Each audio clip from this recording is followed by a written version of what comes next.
Story time audio ബുക്സിലേക്ക് എല്ലാവർക്കും സ്വാഗതം. ജോസി വാഗമറ്റം എഴുതിയ നോവൽ ചാവുകടൽ. ജാനറ്റിനെ കാണാൻ ചെറുക്കൻ വരുന്ന ദിവസമാണ്. ആഞ്ചലോസിൻ്റെ വീട്ടിൽ രാവിലെ തന്നെ അതിനുള്ള ഒരുക്കങ്ങൾ നടക്കുന്നുണ്ടായിരുന്നു.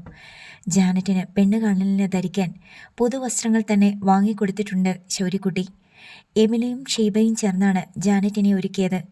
തലേ ദിവസം ഷീബ ജാനറ്റിനെ ബ്യൂട്ടി പാർലറിൽ കൂട്ടിക്കൊണ്ടുപോയി പുരികം ത്രെഡ് ചെയ്യിച്ചു. രണ്ടുപേരും ഫേഷ്യലും ചെയ്തു.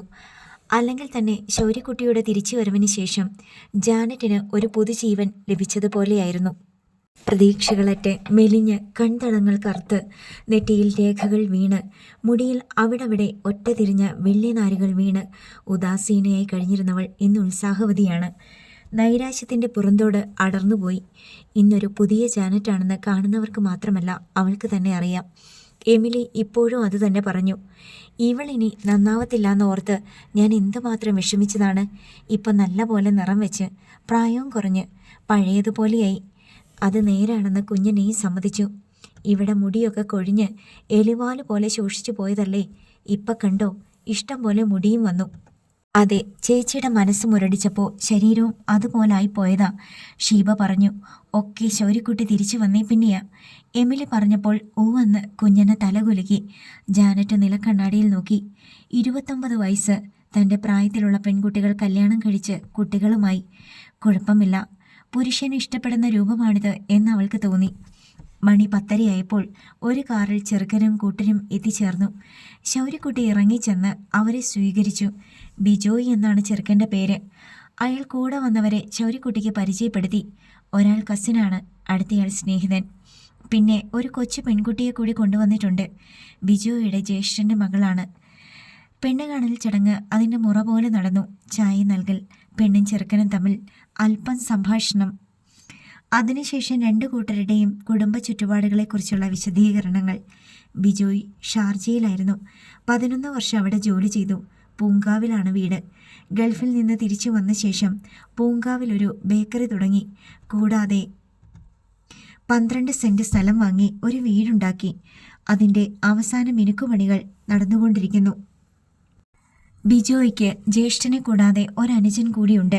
അധികം വൈകാതെ അനുജന്റെ വിവാഹവും നടക്കും. അത് ഏറെക്കുറെ ഉറപ്പിച്ചു വെച്ചിരിക്കുകയാണ്. പരസ്പരം ഇഷ്ടപ്പെട്ടുവെങ്കിൽ മാത്രം ബാക്കി കാര്യങ്ങൾ സംസാരിക്കാം എന്നായി. ബിജോയ്ക്ക് ജാനറ്റിനെ ഇഷ്ടപ്പെട്ടു. അവൻ കൂടെ വന്ന കസിനോടും സുഹൃത്തിനോടും അഭിപ്രായം ആരാഞ്ഞു. 2 വയസ്സിൻ്റെ പ്രായവ്യത്യാസമേ ഉള്ളൂ എന്നത് ഒരു ന്യൂനതയായി കണക്കാക്കേണ്ടെന്ന് ബിജോയുടെ സുഹൃത്ത് പറഞ്ഞു. ബിജോയ്ക്ക് 31 വയസ്സാണ്. ജ്യേഷ്ഠൻ്റെ മകൾ ലിസാമോൾക്കും ജാനറ്റിനെ ഇഷ്ടപ്പെട്ടു. ശൗര്യക്കുട്ടി ജാനറ്റിനെ വിളിച്ച് പിൻവരാന്തയിലേക്ക് മാറ്റി നിർത്തി ചോദിച്ചു, ചെറുക്കനെ ഇഷ്ടപ്പെട്ടാ? മനസ്സിൽ തോന്നിയതങ്ങ് പറഞ്ഞു. ഇത് നടന്നില്ലാന്ന് വെച്ച് ചേച്ചിയുടെ കല്യാണം നടക്കാതിരിക്കത്തില്ല. ഇതിനേക്കാളും നല്ല ചെറുക്കനെ ഞാൻ കൊണ്ടുവരും. എനിക്കിഷ്ടപ്പെട്ടു. തെല്ലുനാണത്തിൽ മുഖത്ത് നോക്കാതെ ജാനറ്റ് പറഞ്ഞു. കുഴപ്പമൊന്നുമില്ലല്ലോ? ശൗര്യക്കുട്ടി പിന്നെയും ചോദിച്ചു. വർത്തമാനം, ചിരി, പൊക്കം, വണ്ണം, നിറം എല്ലാം ഇഷ്ടപ്പെട്ടാ? ഇത് മതിയെന്നേ. പിന്നല്ല. ശൗര്യക്കുട്ടി അവളുടെ തോളത്ത് കളിയായി അടിച്ചു. ഞാനേ നല്ല പോലെ അരിച്ചു നോക്കിയിട്ടാ ഈ ആലോചന കൊണ്ടുവന്നേ. നിനക്കിഷ്ടപ്പെട്ടെങ്കിൽ അത് മതിയല്ലോ. പിന്നെന്തിനാ എന്നോട് ചോദിച്ചേ? ചേച്ചിക്ക് ഇഷ്ടപ്പെടണം. നാളെ എന്നെ കുറ്റം പറയരുത്. ഈ ബിജോയിനേക്കാളും പൈസക്കാരുണ്ട്. പക്ഷേ നമുക്കിഷ്ടപ്പെട്ട ചെറുക്കൻ വേണ്ടേ? എല്ലാം കൂടെ നോക്കിയപ്പോൾ ഇതാണ് നല്ലതെന്ന് തോന്നി. ആള് സുന്ദരനാണല്ലേ? ജാനറ്റ് മറുപടി പറയാതെ ചിരിച്ചു. ശൗര്യക്കുട്ടി ജാനറ്റിൻ്റെ ഇഷ്ടം ബിജോയിയെ അറിയിച്ചു. അയാൾക്ക് സന്തോഷമായി. ഇനിയുള്ള കാര്യങ്ങളൊക്കെ മുതിർന്നവർ തീരുമാനിക്കട്ടെ അല്ലേ? ബിജോയ് ചോദിച്ചു. അങ്ങനെ ആയിക്കോട്ടെ, ശൗര്യക്കുട്ടി സമ്മതിച്ചു. 2 ദിവസത്തിന് ശേഷം ആഞ്ചലോസും ശൗര്യക്കുട്ടിയും ഡെന്നിച്ചനും എമിലിയും കൂടി ബിജോയുടെ വീട് സന്ദർശിക്കാൻ പോയി. അവിടെ വെച്ച് കൊടുക്കൽ വാങ്ങലുകളെക്കുറിച്ച് തീരുമാനമായി. ബിജോയുടെ വീട്ടുകാർക്ക് ഡിമാൻഡുകളൊന്നുമില്ല. കല്യാണ ചെലവിനുള്ള പണം ബിജോയുടെ കയ്യിലുണ്ട്. പെണ്ണിന് വല്ലതും കൊടുക്കുന്നുണ്ടെങ്കിൽ, ഇല്ലെങ്കിലും പരാതിയില്ല. സ്വർണമായിട്ടോ വസ്തുവായിട്ടോ സൗകര്യം പോലെ കൊടുത്താൽ മതി. വിവാഹ തീയതിയെ സംബന്ധിച്ചും ഒരു ഏകദേശ ധാരണയായി. കല്യാണം നീട്ടിക്കൊണ്ടു പോകണ്ട. 1 മാസത്തിനുള്ളിൽ നടത്താം. ഒരുക്കങ്ങൾക്ക് വേണ്ടി മാത്രമാണ് 1 മാസം. ശൗര്യക്കുട്ടിയുടെ സഹോദരിയുടെ വിവാഹം നിശ്ചയിച്ചതും മനസ്സമ്മതത്തിൻ്റെ ചടങ്ങ് ചേന്നവേലി പള്ളിയിൽ വെച്ച് നടത്താൻ തീരുമാനിച്ചതും കാരക്കാട്ട് ബംഗ്ലാവിൽ പറഞ്ഞു. റോയി സൈമണ് അതറിഞ്ഞപ്പോൾ മുതൽ ഒരുതരം അസൂയയും കുശുമ്പും തലപൊക്കി. അവൻ ജാനറ്റിനെ വട്ടമിട്ട് കുറേ നാൾ നടന്നതാണ്. ജാനറ്റിനെ കൊതിച്ച് ചില കരുനീക്കങ്ങളും നടത്തിയിരുന്നു. ശൗര്യക്കുട്ടിയാണ് അത് പൊളിച്ചത്. 2 ആഴ്ച മുമ്പ് ആർത്തങ്കൽ പള്ളിമുറ്റത്ത് വെച്ച് റോയ് സൈമൺ ജാനറ്റിനെ കാണുകയുണ്ടായി. എൽസമ്മയെയും ഡോളിയെയും കൂട്ടിക്കൊണ്ട് പള്ളിയിൽ വന്നതായിരുന്നു അവൻ. കുർബാന കഴിഞ്ഞ് കാറിൽ കയറാൻ നേരം കാറിന് പിന്നിൽ കൂടി വന്നുകൊണ്ടിരുന്ന യുവതിയുടെ ശരീരത്തിൽ അവൻ്റെ കണ്ണുടക്കി. ആദ്യം അവന് പിടികിട്ടിയില്ല. ഒന്നുകൂടി സൂക്ഷിച്ചു നോക്കിയപ്പോൾ മനസ്സിലായി, ഇത് താൻ പണ്ട് കൊതിച്ച് പിന്നാലെ നടന്ന ജാനറ്റാണല്ലോ എന്ന്. അവൾ സാരിയാണ് ഉടുത്തിരുന്നത്. സാരിയിൽ അവളുടെ ഉടലിൻ്റെ അഴകളവുകൾ അവനെ മോഹിപ്പിച്ചു. അവളുടെ മുഖവും കണ്ണുകളും വീണ്ടും ആകർഷണീയമായി അവന് തോന്നി. പക്ഷേ അവൾ ശൗര്യക്കുട്ടിയുടെ സഹോദരിയാണെന്ന ഓർമ്മ അവൻ്റെ ഉള്ളിൽ നീറി തുടങ്ങിയ കാമക്കനലുകളെ അണച്ചു കളഞ്ഞു. ഇപ്പോൾ അവളുടെ കല്യാണം നടക്കാൻ പോകുന്നു എന്ന് കേട്ടപ്പോൾ റോയി സൈമൺ അസൂയ പൂണ്ടു. ആരാണ് അവളെ കല്യാണം കഴിക്കാൻ പോകുന്നവൻ? അതന്വേഷിച്ച് കണ്ടുപിടിച്ച് കല്യാണം മുടക്കാനുള്ള ദൗത്യം റോയി സൈമൺ ഏലിയാസിനെ ഏൽപ്പിച്ചു. ഏലിയാസ് പപ്പയുടെ വിശ്വസ്തനാണെന്ന് പണ്ട് മുതലേ അവനറിയാം. ഏലിയാസ് എല്ലാം കൃത്യമായി അന്വേഷിച്ചറിഞ്ഞു. പൂങ്കാവിലെ ബേക്കറിയിലെത്തി കുറച്ച് പലഹാരങ്ങൾ വാങ്ങി. അതിനുശേഷം ബിജോയോട് ചോദിച്ചു, കല്യാണമൊക്കെ ആയി അല്ലേ? അതെ. നമ്മളെ ഒന്നും ക്ഷണിച്ചില്ലല്ലോ. സമയമാവുന്നതല്ലേ ഉള്ളൂ. പെണ്ണെവിടെയുള്ളതാ? ചെല്ലിക്കടപ്പുറത്ത്. ഇവിടെയാണോ? ഞങ്ങളുടെ മുതലാളിയുടെ കടപ്പുറമല്ലേ? അവിടെ എല്ലാവരെയും എനിക്കറിയാം. അവിടെ ഏത് പെണ്ണാ? ശൗര്യക്കുട്ടിയുടെ അനുജത്തിയാ. അവിടെ ഒരു പെണ്ണുണ്ടല്ലോ. ശരിയാ, കടപ്പുറത്ത് പലപ്പോഴും കണ്ടിട്ടുണ്ട്. അതിന് പ്രായം കുറയുണ്ടല്ലോ. 35 കാണില്ലേ? അത്രയൊന്നുമില്ല.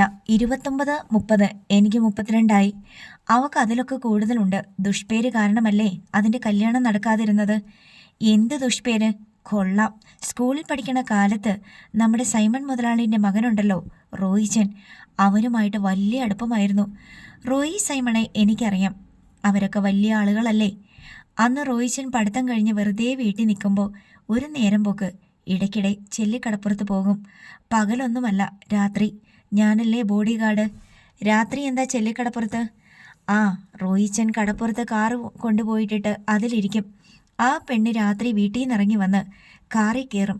വർത്തമാനം പറയാനായിരിക്കും. എന്നാലും ഞാനങ്ങ് മാറി നിന്നേക്കും. തിരിച്ചു പോകുന്നത് പാതിരാ കഴിഞ്ഞിട്ടാ. ചിലപ്പോൾ നേരം വെളുക്കാറാകും. ആണോ? അവർ തമ്മിൽ ഇഷ്ടത്തിലായിരുന്നോ? ആയിരുന്നോന്ന്. ഒരു ദിവസം ശൗര്യ അത് കണ്ടുപിടിച്ചു. അവൻ പത്തലുമായിട്ട് തല്ലാൻ ചെന്നു. റോയിച്ചൻ കൂട്ടുകാരെയും വിളിച്ചുകൊണ്ട് വന്ന് അവന് കണക്കിന് കൊടുത്തു. ഓ, അതൊന്നും എനിക്കറിയില്ല. അതുമാത്രമോ, ശൗര്യനെ അവൻ്റെ അമ്മ പിഴച്ചു പറ്റതാ. ഈ വിവരം അറിയോ? ഇല്ല. ഇതൊക്കെ സത്യമാണോ? ആഞ്ചലോസിനെ കടലിൽ കാണാതായി 1 വർഷം കഴിഞ്ഞപ്പോൾ എമിലി ഗർഭിണിയായി.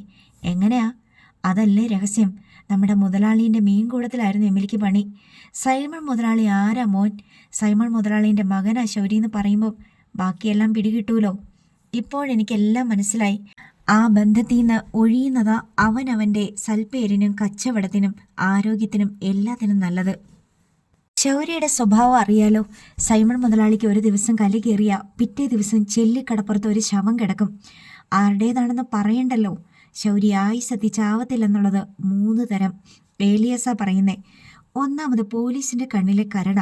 പിന്നെ സൈമൺ മുതലാളിയും അറയ്ക്കൽ ചാർലിയും ആർത്തങ്കൽ ആൻ്റപ്പനും ഒരവസരം നോക്കിയിരിക്കുക. നേർച്ചക്കോഴിയുടെ ജീവന അവൻ്റേത്. എന്തിനാ ആ വീട്ടുകാരുമായിട്ടൊക്കെ ബന്ധം കൂടുന്നത്? ഈ പറഞ്ഞതൊക്കെ ശരിയാണെന്ന് ഞാനൊന്ന് അന്വേഷിക്കട്ടെ ചേട്ടാ. അന്വേഷിക്കാനൊന്നുമില്ല.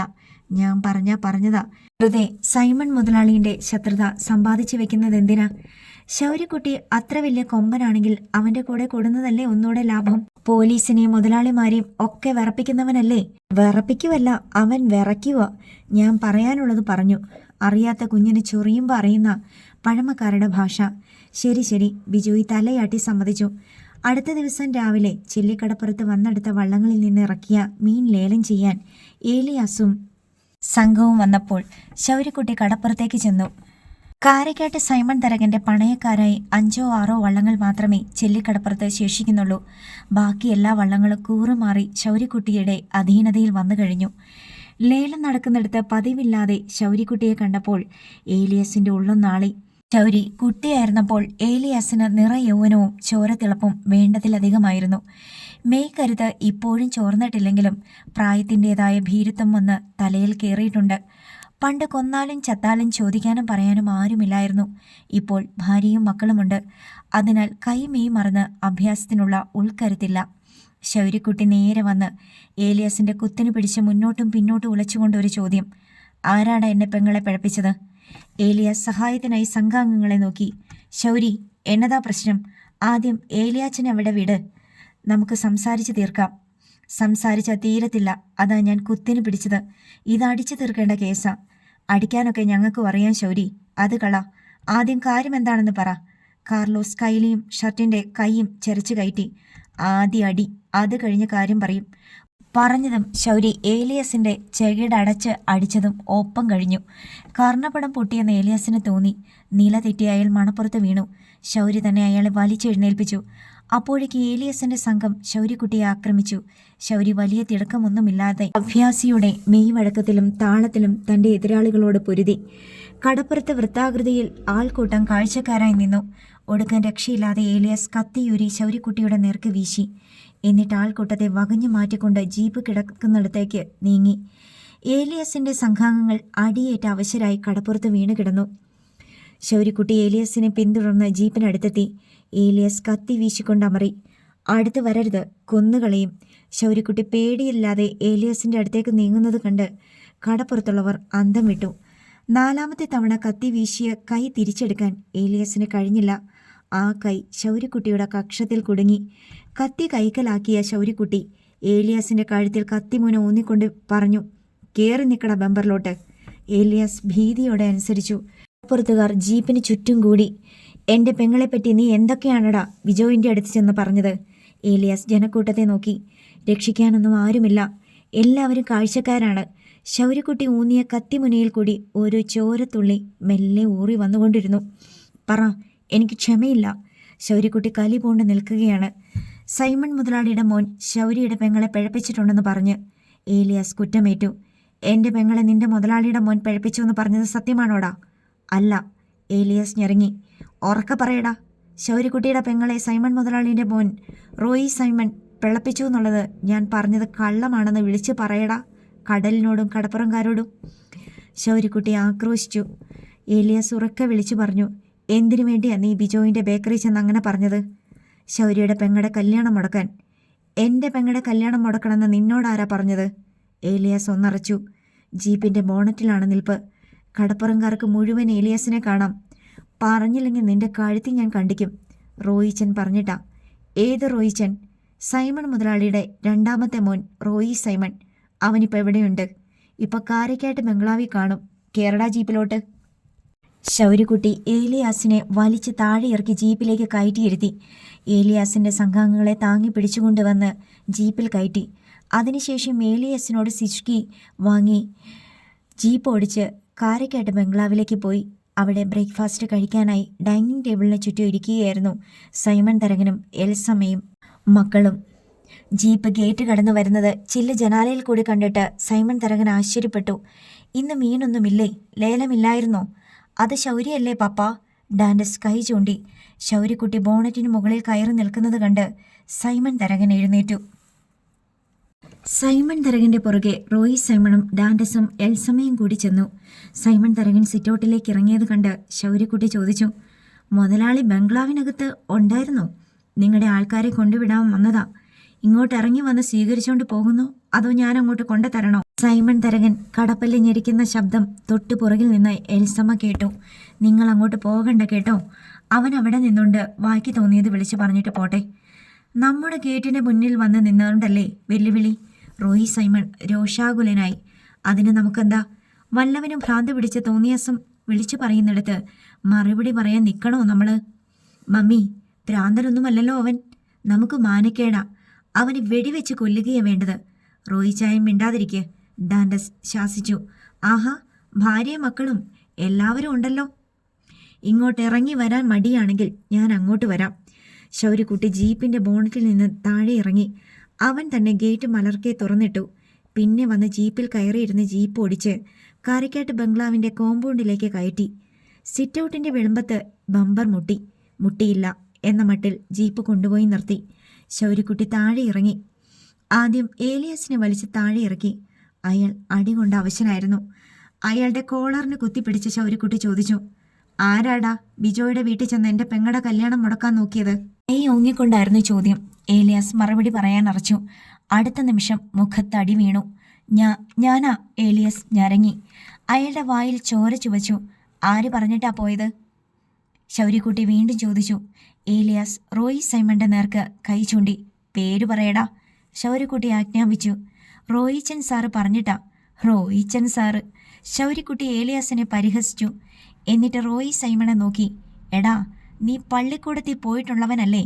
ഡിഗ്രി വരെയൊക്കെ പഠിച്ചു കാണുമല്ലോ. എടാ, നിനക്ക് നാണമില്ലേ? ഏഷണിക്കാര് പെണ്ണുങ്ങൾ ചെയ്യണ മാതിരി കല്യാണം മുടക്കാനൊക്കെ ഇറങ്ങിത്തിരിക്കാൻ. നീ ശരിക്കും ആണാണോടാ? ശൗര്യക്കുട്ടി പറഞ്ഞത് സത്യമാണോ എന്നറിയാൻ എൽസമ്മ റോയിയെ നോക്കി. നോക്കണ്ട തള്ളേ, പറഞ്ഞത് സത്യമാ. സൈമൺ തരകണ്ടിയല്ലേ സന്തതി? അണലിക്ക് കുഞ്ഞുങ്ങൾ ഉണ്ടായതുപോലെയാ. ഒറ്റ എണ്ണമെങ്കിലും ഉണ്ടോ ചൊവ്വുള്ളത്? നീയാണത് പറയാൻ ഏറ്റവും യോഗ്യൻ. ഡാൻഡസ് ദേഷ്യത്തിൽ പറഞ്ഞു. നിന്നെ ഞാൻ കൂട്ടത്തിൽ പെടുത്തിയിട്ടില്ല. നീ കലാകാരനാണല്ലോ. നിന്റെ മോന്തയും പ്രകൃതവും കണ്ടിട്ട് നീ സൈമൺ തരകന്റെ മോനാണെന്ന് എനിക്ക് ഇന്നേ വരെ തോന്നിയിട്ടില്ല. എടാ പട്ടി, എന്റെ മുറ്റത്ത് കയറി വന്ന് നിന്നോണ്ട് പോക്കൃത്തരം പറയരുത്. സൈമൺ തരകൻ വിരൽ ചൂണ്ടി ആക്രോശിച്ചു. പട്ടി ഞാനല്ല, എൻ്റെ അപ്പൻ. എന്നെ ജനിപ്പിച്ചവൻ ആരാണോ ആ നാറി. ശൗര്യക്കുട്ടി പരിഹാസത്തിൽ പറഞ്ഞു. ഞാൻ എൻ്റെ അപ്പനെ പറഞ്ഞതിൽ നിങ്ങൾക്ക് ആർക്കെങ്കിലും പരാതിയുണ്ടോ? അതൊരു വല്ലാത്ത ചോദ്യമായിരുന്നു. എൽസമ്മ തൻ്റെ ഭർത്താവിനെ നോക്കി. മക്കൾ അവരുടെ അപ്പനായ സൈമൺ തരകനെയും. സൈമൺ തരകൻ വിഷം തൊണ്ടയിൽ തടഞ്ഞ പോലെ നിന്നു. ശൗര്യക്കുട്ടി ജീപ്പിലുണ്ടായിരുന്നവരെ ഓരോരുത്തരെയായി വലിച്ചു പുറത്തിറക്കി. അവരെ സിറ്റൗട്ടിന് മുന്നിൽ നിരത്തി നിർത്തി. തല്ലാൻ മിഴുക്കുള്ള ഗുണ്ടകളെ വേണമെങ്കിൽ എൻ്റെ അടുത്ത് പറഞ്ഞാൽ മതി, ഞാൻ ശരിയാക്കി തരാമടാ. ഇത് വെറും മൊണ്ണകള്. ശൗര്യക്കുട്ടി പറഞ്ഞു. ഇവന്മാർക്ക് ഒരു കുപ്പി ബ്രാൻഡിയോ വിസ്കിയോ വാങ്ങിച്ചു കൊടുക്ക്. ഓരോരുത്തരും 2 കോഴിമുട്ട വീതം പച്ചയ്ക്കുടച്ച് വായിലൊഴിച്ച് കുടിച്ചോ. ക്ഷീണവും ചതവും മാറാൻ നല്ലതാ. ഒരു സ്കൂട്ടി കാരക്കാട്ട് ബംഗ്ലാവിലേക്കുള്ള പോക്കറ്റ് റോഡിലൂടെ വരുന്നുണ്ടായിരുന്നു. അത് ഗേറ്റ് കടന്ന് സിറ്റൗട്ടിന് നേർക്ക് വന്നു. അത് സോണിയ റോസായിരുന്നു. അവൻ സ്കൂട്ടിയിൽ ഇരുന്നു കൊണ്ട് ഹെൽമറ്റ് അഴിച്ച് കയ്യിൽ വെച്ചു.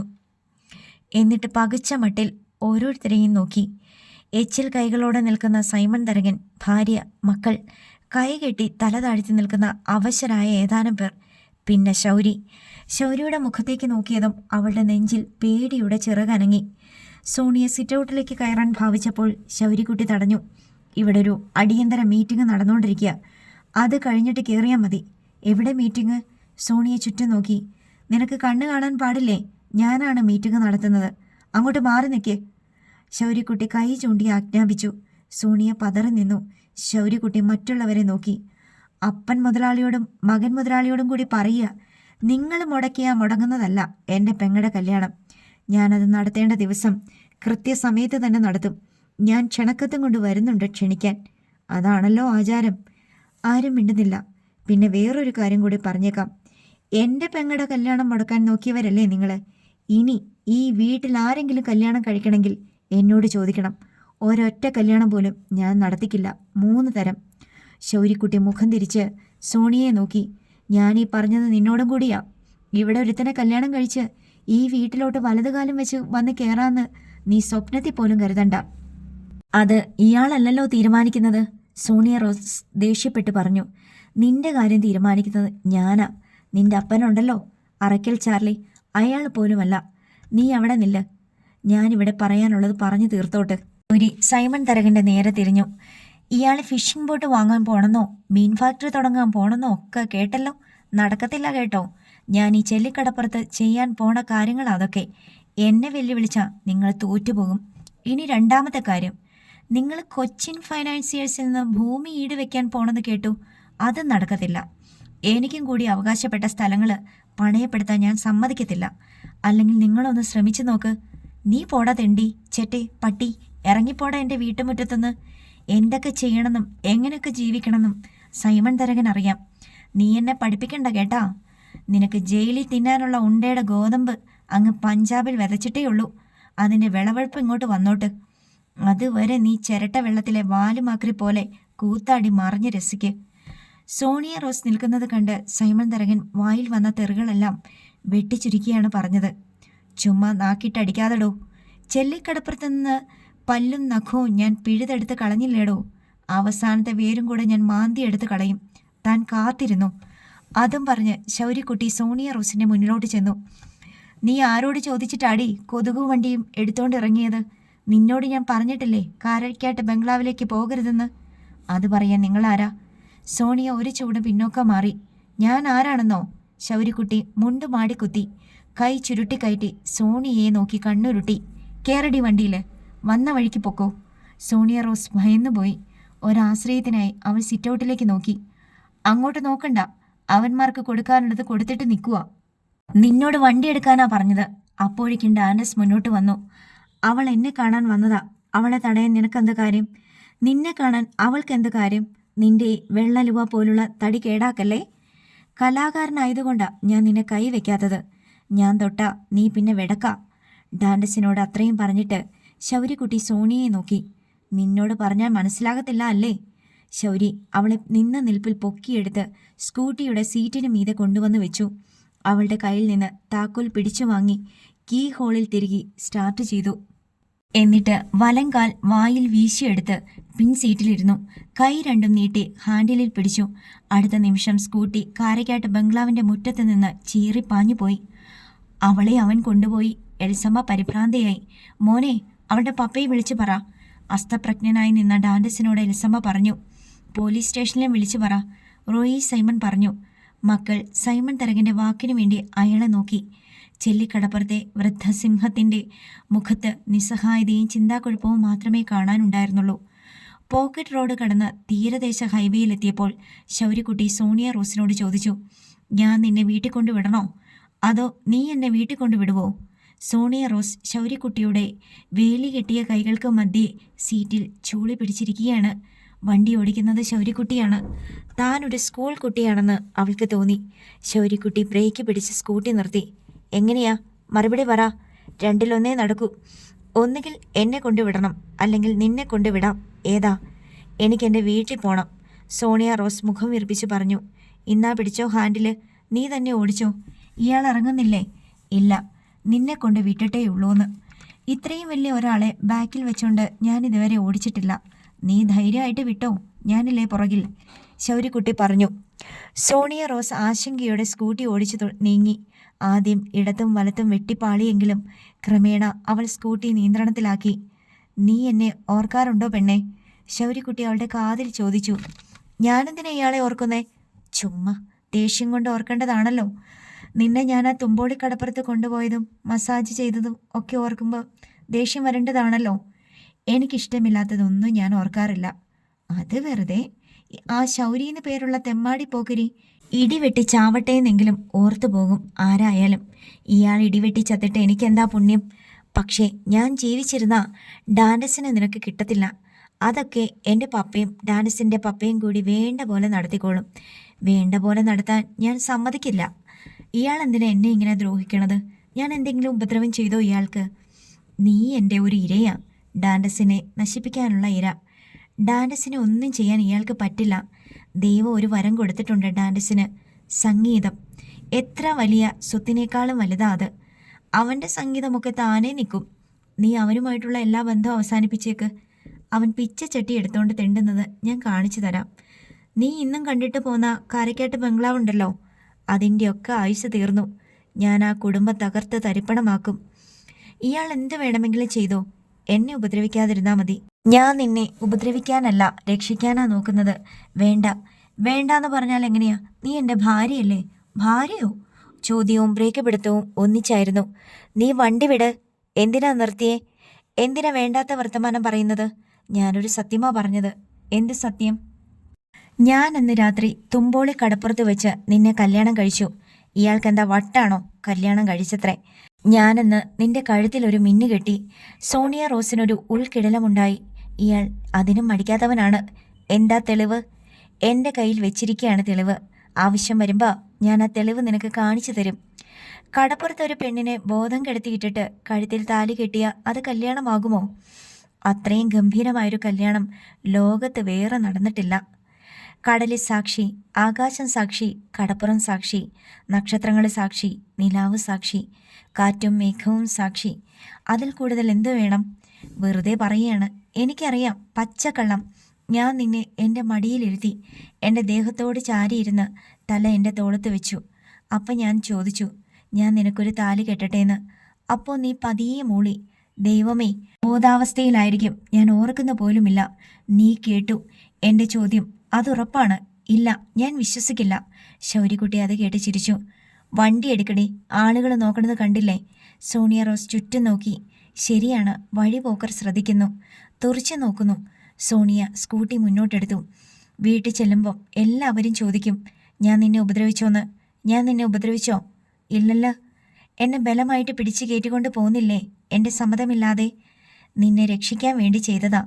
ഞാൻ പോകരുതെന്ന് വിലക്കിയ സ്ഥലത്ത് എൻ്റെ ഭാര്യ പോകണത് ശരിയാണോ? ഞാൻ ഇയാളുടെ ഭാര്യയല്ലെന്ന്. അത് നിന്റെ വിചാരം. എൻ്റെ വിചാരം അനുസരിച്ച് ചിന്തിച്ചു നോക്ക്. എനിക്ക് വളരെ മോശപ്പെട്ടതാണെന്ന് തോന്നുന്ന ഒരു സ്ഥലത്ത് എൻ്റെ ഭാര്യയെ കണ്ട വഴക്ക് പറയണ്ടേ? ഞാൻ തിരിച്ച് വീട്ടിലെത്തിക്കണ്ടേ? അതല്ലേ ഉത്തരവാദിത്തം? ഞാൻ ഇയാളോട് തർക്കത്തിനില്ല. വിവരം വേണ്ടേ? ആ, നിനക്ക് വിവരം ഉണ്ടാകുന്ന കാലത്ത് തർക്കിക്കാം. പെട്ടെന്ന് സോണിയ മുഖം വെട്ടി തിരിച്ചു നോക്കി. എനിക്കല്ല, ഇയാൾക്കാ. നേരെ നോക്കി വണ്ടി വിട്. ശൗര്യക്കുട്ടി അവളുടെ തല പിടിച്ച് മുന്നോട്ട് തിരിച്ചു വെച്ചു. കാരക്കാട്ട് സൈമൺ അല്പം മുമ്പാണ് അറയ്ക്കൽ ചാർലി സേവിയറെ വിളിച്ച് ശൗരി സോണിയ റോസിനെ തട്ടിക്കൊണ്ടു പോയതായി അറിയിച്ചത്. ചാർലി ഉടൻ പോലീസ് സ്റ്റേഷനിൽ വിളിച്ചറിയിച്ചു. അതിനുശേഷം റോസ് മേരിയെയും കൂട്ടി മുറ്റത്ത് കിടന്ന കാറിൽ വന്നു കയറി. കാർ ഗേറ്റിലെത്തിയപ്പോഴായിരുന്നു ആ കാഴ്ച. സോണിയ റോസ് സ്കൂട്ടി ഓടിച്ചുകൊണ്ട് വരുന്നു. പിൻ സീറ്റിൽ ശൗര്യക്കുട്ടി. ചാർലി സേവിയർ ബ്രേക്ക് ചവിട്ടി. സോണിയ റോസ് ചാർലിയുടെ കാറിന് മുന്നിൽ സ്കൂട്ടി നിർത്തി. പപ്പയും മമ്മിയും മുൻസീറ്റിലിരിക്കുന്നത് അവൾ കണ്ടു. അവൾ പിന്നിലിരിക്കുന്ന ശൗര്യക്കുട്ടിയെ നോക്കി. ഇയാളൊന്ന് ഇറങ്ങുന്നുണ്ടോ? ശൗര്യക്കുട്ടി അതിന് മറുപടി പറയാതെ ചാർലിയുടെ കാറിന് നേർക്ക് കൈകാട്ടി. കാർ പുറകോട്ടെടുത്ത് മാറ്റാനുള്ള ആംഗ്യമായിരുന്നു അത്. ചാർലി റിവേഴ്സ് ഗിയർ ഇട്ട് കാർ പിന്നോട്ട് കൊണ്ടുപോയി. അകത്തോട്ട് കൊണ്ടുപോടി, ശൗര്യക്കുട്ടി ആജ്ഞാപിച്ചു. ഇയാൾ എന്തിനാ എന്നെ എപ്പോഴും എടി ബോഡിന്നൊക്കെ വിളിക്കുന്നേ? ഒരു സാമാന്യ മര്യാദ പോലുമില്ലാതെ. വിളയ്ക്കാതെടി മൈ ഡാഷ്നെ. ശൗര്യക്കുട്ടി കടുപ്പിച്ച് പറഞ്ഞത് കേട്ട് ആദ്യം അവൾ ഞെട്ടി. മൈന ഒരു പക്ഷിയാണല്ലോ എന്നോർത്ത് അടുത്ത നിമിഷം സമാധാനിക്കുകയും ചെയ്തു. സോണിയ റോസ് വീട്ടുമുറ്റത്തേക്ക് സ്കൂട്ടി ഓടിച്ചു കയറ്റി. ചാർലി സേവിയറും ഭാര്യയും ഇതിനകം കാറിൽ നിന്നിറങ്ങിക്കഴിഞ്ഞിരുന്നു. നിങ്ങളാരും പേടിക്കണ്ട. ശൗരി സ്കൂട്ടിയിൽ നിന്ന് വലങ്കാൽ വീശിയെടുത്ത് നിലത്ത് കുത്തിക്കൊണ്ട് പറഞ്ഞു. ഞാനിവളെ തട്ടിക്കൊണ്ടു പോയതല്ല, സുരക്ഷിതമായിട്ട് ഇവിടെ കൊണ്ടുവിടാൻ വേണ്ടി വന്നതാ. നീ അവളെ കാരക്കാട്ട് ബംഗ്ലാവിൽ നിന്ന് തട്ടിക്കൊണ്ടുപോയെന്നാണല്ലോ സൈമൺ തരകൻ പറഞ്ഞത്. അയാൾ വെറും ചെറ്റയല്ലേ? അതും പറയും, അതിലപ്പുറവും പറയും. ദാ ഇവളോട് ചോദിച്ചു നോക്ക്, ഞാൻ എന്തെങ്കിലും ഉപദ്രവം ചെയ്തോന്ന്. ശൗര്യക്കുട്ടി പറഞ്ഞു. എൻ്റെ മോളെ നീ ബലമായിട്ട് പിടിച്ച് സ്കൂട്ടിയിൽ കയറ്റിക്കൊണ്ട് പോകുന്നതല്ലേ? അത് ശരിയാ.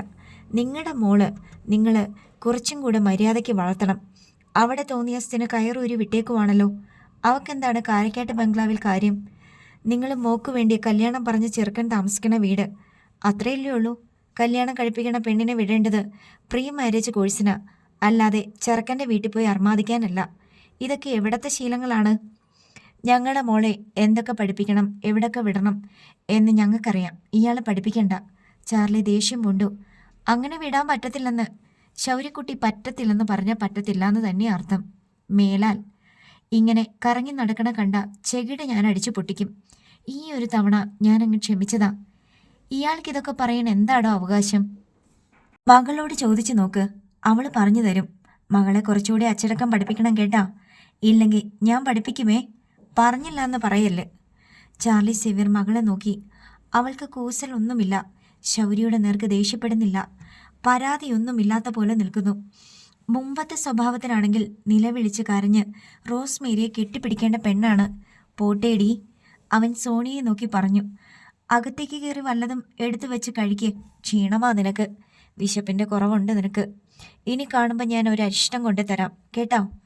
മറുപടിക്ക് കാത്തു നിൽക്കാതെ ശൗര്യക്കുട്ടി ഗേറ്റിന് പുറത്തേക്ക് നടന്നു. സോണിയ റോസ് ആശ്ചര്യത്തിൽ ആ പോക്ക് നോക്കി നിന്നു. അവൻ പറഞ്ഞത് ശരിയാണല്ലോ എന്ന് അവൾ ഓർത്തു. ഈയിടെയായി വിശപ്പില്ല. ആഹാരത്തിനോട് വിപ്രതിപത്തി, ക്ഷീണം. നീ എന്താ മോളെ മിഴിച്ചു നിൽക്കണേ?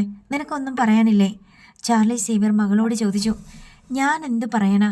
അരിഷ്ടം വേണ്ടെന്ന് പറയണായിരുന്നോ? സോണിയ പകച്ചു നോക്കി. അരിഷ്ടോ? അവൻ നിന്നെ എന്തെങ്കിലും ഉപദ്രവിച്ചോ? ഇല്ല പപ്പ, ഉപദ്രവിച്ചില്ല. നിന്റെ സമ്മതം കൂടാതെ നിന്നെ ബലമായിട്ട് സ്കൂട്ടിയിൽ കയറ്റിക്കൊണ്ട് വന്നതല്ലേ. പക്ഷേ നമ്മുടെ വീട്ടിലേക്കല്ലേ, വേറെങ്ങോട്ടും കൊണ്ടുപോയില്ലല്ലോ. അവൻ എന്താ അധികാരം നിന്നെ ബലമായിട്ട് പിടിച്ച് വീട്ടിൽ കൊണ്ടുവന്ന് വിടാൻ? റോസ്മേരി രോഷാകുലയെ. ആ, എനിക്കറിയില്ല. നിനക്ക് അവനോട് ചോദിക്കായിരുന്നില്ലേ? ഞാൻ ചോദിച്ചു. അപ്പം എന്നോട് പറയുകയാണ് ഞാൻ അയാളുടെ ഭാര്യയാണെന്നൊക്കെ. ഭാര്യയോ? നിന്നെ അവൻ എപ്പോൾ കല്യാണം കഴിച്ചു? തുമ്പോളി കടപ്പുറത്ത് വെച്ച് കഴിച്ചെന്നാ പറയുന്നേ. ഇതെന്താ ബിരിയാണിയാണോ? എവിടെയെങ്കിലും കൊണ്ടുവന്ന് വെച്ച് കഴിച്ചെന്ന് പറഞ്ഞാൽ മതിയോ? ആ, എനിക്കറിഞ്ഞൂടാ. നിനക്ക് ചോദിച്ചുകൂടായിരുന്നോ? ഞാൻ ചോദിക്കാമെന്ന് വെച്ചപ്പോൾ അയാൾ വേറെ വലിയ വലിയ കാര്യങ്ങളാ പറഞ്ഞുകൊണ്ട് വരുന്നേ. എനിക്ക് വയ്യ അയാളോട് തർക്കിക്കാൻ. തലയ്ക്ക് വട്ട് പിടിക്കും. നീ എന്തിനാ കാരക്കാട്ട് ബംഗ്ലാവിൽ പോയത്? ചാർലി ചോദിച്ചു. വെറുതെയോ? നീ ബ്യൂട്ടി പാർലറിൽ പോവുകയാണെന്നും പറഞ്ഞല്ലേ ഇവിടുന്ന് പോയത്? ഞാൻ ബ്യൂട്ടി പാർലറിൽ നിന്ന് ഇറങ്ങിയപ്പോൾ ഡാൻഡസ് വിളിച്ചു. വീട്ടിൽ കൂടി വരുമോ എന്ന് ചോദിച്ചു. വരില്ലെന്നൊക്കെ പറഞ്ഞപ്പോൾ പരിഭവം. എന്നാൽ അവിടെ നിന്ന് കയറിയിട്ട് പോരാമെന്ന് വിചാരിച്ചു. അവിടെ പോകുമെന്ന് ഇവിടെ ഒന്ന് വിളിച്ചു പറയണ്ടേ? അതോ നിനക്ക് തന്നിഷ്ടം പോലെ നടക്കാനുള്ള ലൈസൻസ് കിട്ടിയെന്നാണോ വിചാരം? അവിടെ ചെന്നിട്ട് അകത്തോട്ട് കയറിയത് പോലുമില്ല. അതിനു മുമ്പേ ഇങ്ങ് പോന്നു. പോന്നതാണോടി? റോസ്മേരി ശാസിച്ചു. ശൗരി പിടിച്ചോണ്ട് വന്ന് വിട്ടതല്ലേ. അയാൾ ചെയ്തത് നല്ല കാര്യമാണെന്നാണോ മമ്മി ഇപ്പോൾ പറയുന്നേ? അയാൾ ചെയ്തത് അവിടെ നിൽക്കട്ടെ. നീ ചെയ്തത് ശരിയല്ലെന്നാ പറഞ്ഞത്. ശരി, ഞാൻ അങ്ങോട്ട് പോണില്ല. പോരെ? സോണിയ റോസ് പരിഭവിച്ച് വീടിനുള്ളിലേക്ക് കയറിപ്പോയി. പോലീസിൽ വിവരം അറിയിച്ചല്ലോ. ഇനിയിപ്പോൾ അവരോടെന്ത് പറയും? ചാർലിക്ക് ആശയക്കുഴപ്പമായി. അവളോട് ചോദിക്ക്, റോസ് മേരി നിർദ്ദേശിച്ചു. ഞാൻ ആദ്യം പോലീസ് സ്റ്റേഷനിൽ വിളിച്ച് പറയട്ടെ അവൾ തിരിച്ചെത്തിയെന്ന്. ചാർലി അപ്പോൾ തന്നെ സ്റ്റേഷനിലേക്ക് വിളിച്ചു. മകൾ വീട്ടിലെത്തിച്ചേർന്നുവെന്ന് അറിയിച്ചു. ശൗര്യ പിടിച്ചോണ്ട് പോയെന്നല്ലേ പറഞ്ഞത്? എബ്രാഹിം മാത്യു ചോദിച്ചു. അത് ശരിയാ, പക്ഷേ ശൗര്യ തന്നെ ഇവിടെ എത്തിച്ചു. നിങ്ങളുടെ മകളെ അവൻ ഉപദ്രവിച്ചോ? ഉപദ്രവിച്ചെങ്കിൽ കേസെടുക്കണം. ഇല്ലെന്നാ അവൾ പറഞ്ഞത്. അവൾക്കോ നിങ്ങൾക്കോ പരാതി എന്തെങ്കിലും ഉണ്ടോ? ചാർലി ആലോചിക്കാൻ 2 നിമിഷം എടുത്തു.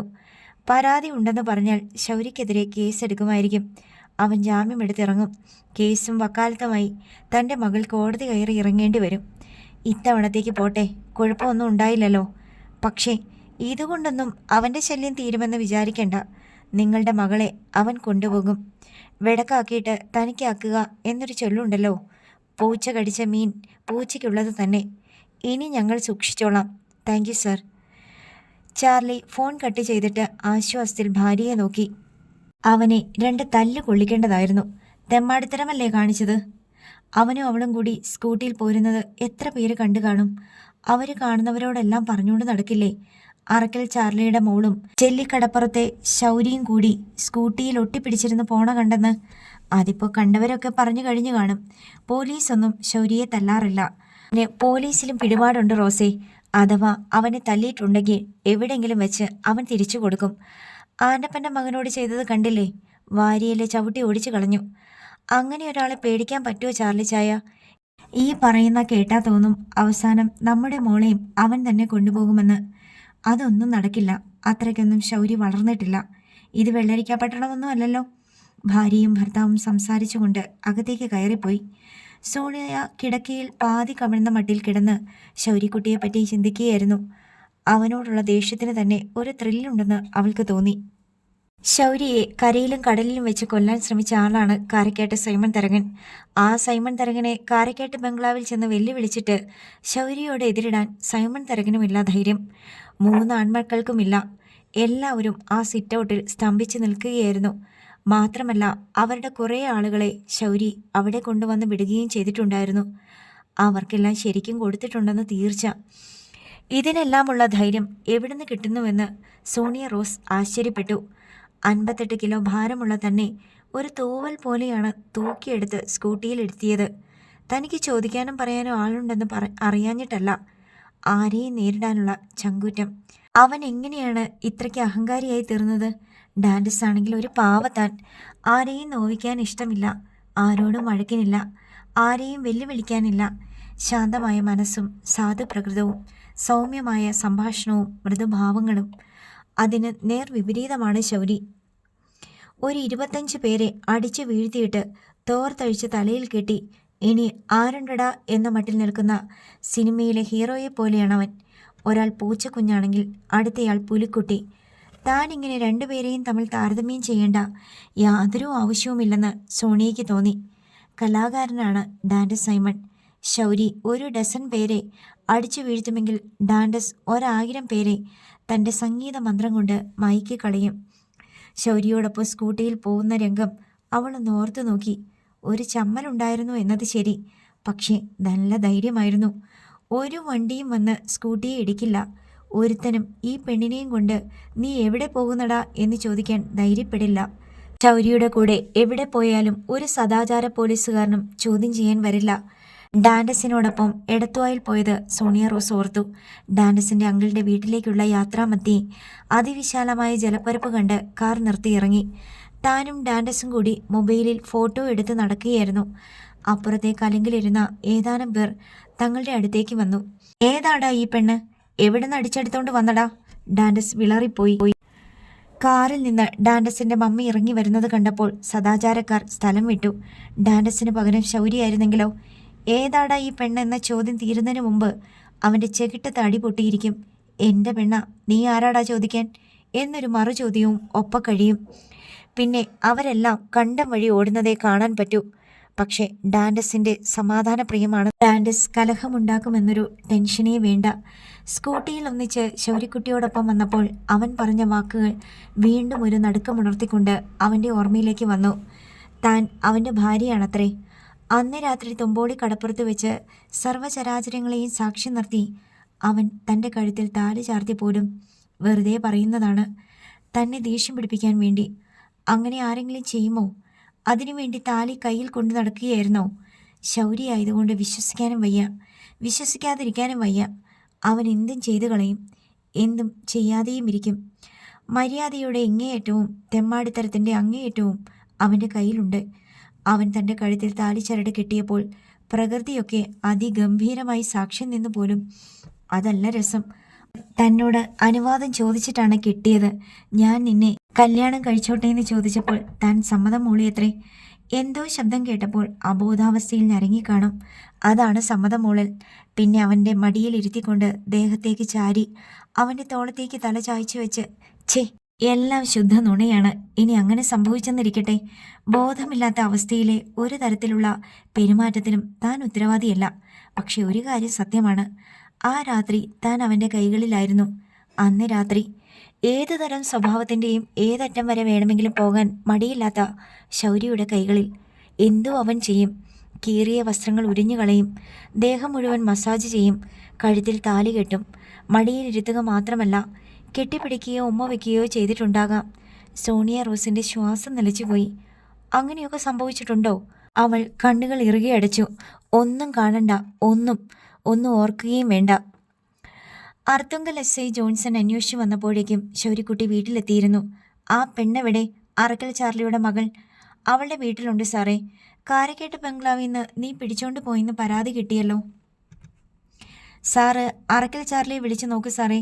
ജോൺസൺ ഉടൻ ചാർലി സേവിയറെ വിളിച്ച് സംസാരിച്ചു. വീട്ടിൽ തിരിച്ചെത്തിയെന്നും അക്കാര്യം മാരാരിക്കുളം CIയെ വിളിച്ചു പറഞ്ഞിരുന്നുവെന്നും പരാതി പിൻവലിച്ചുവെന്നും ജോൺസന് മറുപടി കിട്ടി. സാറേ, ഞാനിതൊക്കെ സൂക്ഷിച്ചാ കൈകാര്യം ചെയ്യുന്നേ. പയ്യെ തിന്നാൽ പനിയും തിന്നാമെന്നല്ലേ? ശൗരി തീറ്റി തുടങ്ങിയിട്ടേ ഉള്ളൂ സാറേ. കുടിക്കാൻ വെള്ളം വല്ലതും വേണോ? ഒന്നും വേണ്ട, പോകുക. ജോൺസൺ വന്ന പോലെ തന്നെ മടങ്ങി. ഏത് പെണ്ണിൻ്റെ കാര്യമാണ് ശൗര്യക്കുട്ടി ആ SI പറഞ്ഞത്? എമിലി തിരക്കി. അറക്കലെ പെണ്ണില്ലേ അമ്മ, സോണിയ റോസ്. റോസാപ്പൂ പോലത്തെ ആ പെങ്കൊച്ചിൻ്റെ കാര്യമാണോ? അതിന് നീ എങ്ങോട്ട് തട്ടിക്കൊണ്ട് പോയി? അമ്മ, ഞാൻ കാരക്കാട്ട് ചെന്നപ്പോൾ അവൾ അവിടെ വന്നു. ഞാൻ വഴക്ക് പറഞ്ഞ് വീട്ടിലോട്ട് തിരിച്ചോടിച്ചു. അവിടെ പുറകിന് ഞാനും കയറിയിരുന്നു. അത്രയുള്ളൂ സംഭവം. അവിടെ കാര്യത്തിലൊക്കെ നീ എന്തിനാ ശൗര്യക്കുട്ടി? അവൾ നമ്മുടെ പെണ്ണല്ലേ അമ്മ, ഈ വീട്ടിൽ വന്ന് കയറേണ്ടവളല്ലേ? ഇതിലെ കറങ്ങി നടന്നാൽ കൊള്ളാവോ? എമിലി ഒന്നും ഉരിയാടാതെ മകൻ്റെ മുഖത്തേക്ക് തന്നെ നോക്കിക്കൊണ്ട് നിന്നു. അമ്മയുടെ നോട്ടത്തിൻ്റെ അർത്ഥമൊക്കെ എനിക്ക് മനസ്സിലായി. എടാ, അവൾ സമ്മതിക്കാണ്ട് നീ എങ്ങനെ അവളെ കെട്ടും? അവൾ സമ്മതിക്കും അമ്മ, സമ്മതിപ്പിക്കാണ്ട് കെട്ടാൻ പറ്റുമോ? എന്തൊക്കെയാണോ എനിക്കൊന്നും അറിഞ്ഞുകൂടായേ. എമിലി പിൻവാങ്ങി. കൊച്ചിൻ ഫിനാൻസിലിരുന്ന് വായ്പ എടുക്കുന്നത് സംബന്ധിച്ച അവസാനവട്ട ചർച്ചകളിലായിരുന്നു കാരക്കാട്ട് സൈമൺ തരകനും റോയി സൈമണും, പിന്നെ ബാങ്ക് മാനേജർ ബേബി കുരുവിളയും. കാരക്കാട്ടുകാർ വന്ന് എന്ത് ഈട് കൊടുത്താലും ലോൺ കൊടുക്കരുതെന്ന് ശൗര്യക്കുട്ടി ഇവിടെ പലവട്ടം വന്ന് പറഞ്ഞിട്ട് പോയി. ബേബി കുരുവിള വെളിപ്പെടുത്തി. എനിക്ക് ലോൺ തരരുതെന്ന് പറയാൻ അവനാരാ? സൈമൺ തരകൻ ചൊടിച്ചു. ബേബി കുരുവിള സ്വകാര്യം പറയാനെന്ന പോലെ മുന്നോട്ടാഞ്ഞിരുന്നു. നിങ്ങളുടെ തറവാട്ട് സ്വത്തിൽ അവനും കൂടി അവകാശമുണ്ടെന്നാണ് പറയണത്. നേരാണോ നുണയാണോ എന്ന് എനിക്കറിയില്ല. മിക്കവാറും അവൻ കേസ് കൊടുക്കും. മുതലാളിയുടെ സ്വത്തുക്കളുടെ ക്രയവിക്രയങ്ങൾ സ്റ്റേ ചെയ്യിക്കും. അവൻ്റെ തന്തയുടെ വകയാണോ അവക? സൈമൺ തരകൻ അത്രയും പറഞ്ഞപ്പോഴേക്കും റോയി സൈമൺ അയാളുടെ കൈത്തണ്ടിയിൽ തോണ്ടി. അതോടെ പിടിച്ചു കിട്ടിയ പോലെ സംഭാഷണം നിന്നു. ഐസ് പ്ലാന്റിനും മത്സ്യ സംസ്കരണ ഫാക്ടറിക്കുമായി അവൻ ലോൺ ആവശ്യപ്പെട്ടിട്ടുണ്ടായിരുന്നു. ഞാൻ ഇതുവരെ ലോൺ അനുവദിച്ചിട്ടില്ല. ഉടനെയൊന്നും കൊടുക്കരുത്. എന്നെക്കാളും മുമ്പേ അവൻ ഐസ് പ്ലാന്റും ഫാക്ടറിയും പണിയാൻ വേണ്ടിയാ. എൻ്റെ ഐസ് പ്ലാന്റും ഫാക്ടറിയും തീർന്നിട്ട് മതി. അവന് ഈടുവയ്ക്കാൻ വീടും പുരയിടവും ഇല്ല. അതുകൊണ്ടാ കൊടുക്കാത്തത്. പുതുപ്പണക്കാരനല്ലേ. അവനിപ്പോൾ താമസിക്കുന്ന വീട് പോരാ. അവൻ്റെ ലോണെല്ലാം തടഞ്ഞു വെച്ചേക്ക്. ഞാനുണ്ടല്ലോ പകരം. അത് പിന്നെ എനിക്കറിയരുതോ? ബേബി കുരുവിള പറഞ്ഞു. അന്ന് ഫിഷിംഗ് ബോട്ടിൻ്റെ കാര്യം പറഞ്ഞിരുന്നല്ലോ. 3 എണ്ണം ഞാൻ നോക്കി വെച്ചിട്ടുണ്ട്. വിശാഖപട്ടണത്ത്. സമയം ഒക്കുമ്പോൾ പറഞ്ഞാൽ മതി. നമുക്ക് പോയി കാണാം. അതിന് വേറെ ലോൺ വേണ്ട. വേണം. സൈമൺ തരകൻ ആക്രാന്തത്തോടെ പറഞ്ഞു. അടുത്ത ഭാഗം നാളെ.